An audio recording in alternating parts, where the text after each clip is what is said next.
பானகண்டன் நம்பருக்கு எதுக்குடா வீட்டுக்குள்ள ஒரு கொடை அப்படின்னு கேட்டிங்கன்னா, நம்ம இப்போ சென்னையில் இருக்கோம் ஓகேவா. ஸோ ரொம்ப பிளர்ராக இருக்குது. ஏன்னா நம்ம இருக்கிற இடம் பார்த்திங்கன்னா ரொம்ப இருட்டாக இருக்குது. ஸோ பார்த்தீங்கன்னா அதனால ஆண்டி நான் இப்போ உங்களுக்கு இன்னொரு காமிக்கிறேன். சென்னை வந்து இப்போது சென்னையிலேயே இல்லை காஷ்மீருக்கு ஓடி அப்படின்னு கேட்டிங்கன்னா நல்லா இப்போ நல்லாயிருக்கும் தெரியும். பாரு ஏதோ நம்ம ஒரு ஃபாரின் நாட்டிலேருந்து பண்ணுற மாதிரி இருக்குது. இதெல்லாம் ஃபாகு தொடச்சி பக்கத்தில் எனக்கு ஒரு மாதிரி ஒரு ஃபீலிங் இருக்குது. ஏன்னா உங்களுக்கே தெரியும் சென்னையிலலாம் இப்படி வராது அப்படின்னு. நான் காமிக்கிறேன். இந்த பாருங்க கேமராலே இப்படி மழை வருதுன்னா தூரத்தில் பாருங்கள் ஃபாகு. யோயோ ஃபாகு பா. அதுவும் வந்து பார்த்தீங்கன்னா அப்பா ஒரே நிமிஷம் சென்சாரே ஒர்க் ஆக மாட்டேங்குது. அவ்வளோ இதாயிடுச்சு. ஒரே நிமிஷம் சாரி நம்ம சென்சார் பார்த்தீங்கன்னா அப்புறம் பார்த்தா தெரிஞ்சிடும் ஓகேவா. மலையில் நனைச்சு அந்த தண்ணி. சாரி நண்பா ஃபோன் வந்துருச்சு. வெஸ்ட் மாம்பலம் ஸ்டேஷன் ரோடு இருக்குது பார்த்தீங்களா, அங்கே உடுப்பி ஓடுறது தெரியுமா, அதுக்கு நேர் ஆப்போசிட் நம்ம ஸ்ட்ரீட் இருக்குது.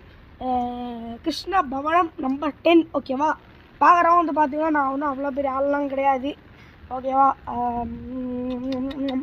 சரி ஓகே. நம்ம கிண்ண சென்னையில் திடீர்னு அதிசயமெல்லாம் எனக்கு ஒன்றும் புரியல நண்பா. ஏன்னு பார்த்தீங்கன்னா நேற்றுக்கு முன்னாடி ஏன் தெரில விட்டுறேன். ஸ்கூல்லேயே விட்டாங்க ஓகே டன். அடுத்த நாள் பார்த்தா திடீர்னு முக்கிய செய்தி பார்த்தீர்கள் என்றால் தப்பான நியூஸ். பார்த்தீங்கன்னா எல்லாருக்கும்லாம் லீவு கிடையாது, மழை இருக்கிறவங்க வந்து லீவ் இருக்கிறவங்க ஸ்கூலு இருக்குது அப்படின்னு சொல்லி பாட அப்படின்னு துரத்தி விட்டாங்க ஸ்கூலுக்கு. ஏன்னு பார்த்தீங்கன்னா ஒன்றும் புரியல. இது வரைக்கும் நான் பார்த்த வரைக்கும் எனக்கு தெரிஞ்சு எந்த ஒரு நியூஸும் டிக்ளேர் ஆனது கிடையாது எனக்கு தெரிஞ்ச வரைக்கும். ஆனால் ஏன் திடீர்னு இப்படி எனக்கு ஒன்றும் புரியல. நம்ம ஊருக்கு என்ன தான் ஆச்சு? நம்ம ஊருக்கு என்ன ஆச்சு? சென்னையா இது? சென்னையில் எப்பயும் வெயிலுக்கு பேர் போன நாடு, பேர் போன ஊர்.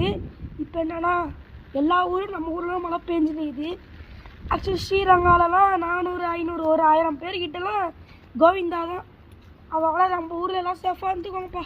தேவையில்லாமல் பிளிங்கெட்டு ஜெப்டாக்காரங்களுக்கெல்லாம் போட்டு ஆர்டரை போட்டு, ஜெப்டாக்காரங்களும் இல்லை எல்லா ஆன்லைனில் ஆர்டர் போட்டு தம்பி வாங்க எனக்கு சோறு கொடுங்க, நான் மழையிலாம் ஆக மாட்டேன். அவங்க மனுஷங்க தானே பாவம், அவங்கள எல்லாம் உழைச்சி சம்பாதிக்கிறாங்க. ஸோ பார்த்தீங்கன்னா கூப்பிட்டாதீங்க. இந்த வரைக்கும் பக்கத்தில் இருக்க ஏதாவது கடைகள் கிட்டீங்கன்னா டக்குன்னு போய் வாங்கிட்டு வந்துருங்க ஓகேவா. ஆச்சும் ரொம்ப எமர்ஜென்சி ஹேண்டிகேப்டாக இருக்காங்க. எங்கள் ஹேண்டிகேப்டாக தான் நாங்கள் வீட்டில் இருக்கோம், பார்த்துக்கிறதுக்கு ஒரு பையன் தான் இருக்கான், அவனும் வெளியே போய்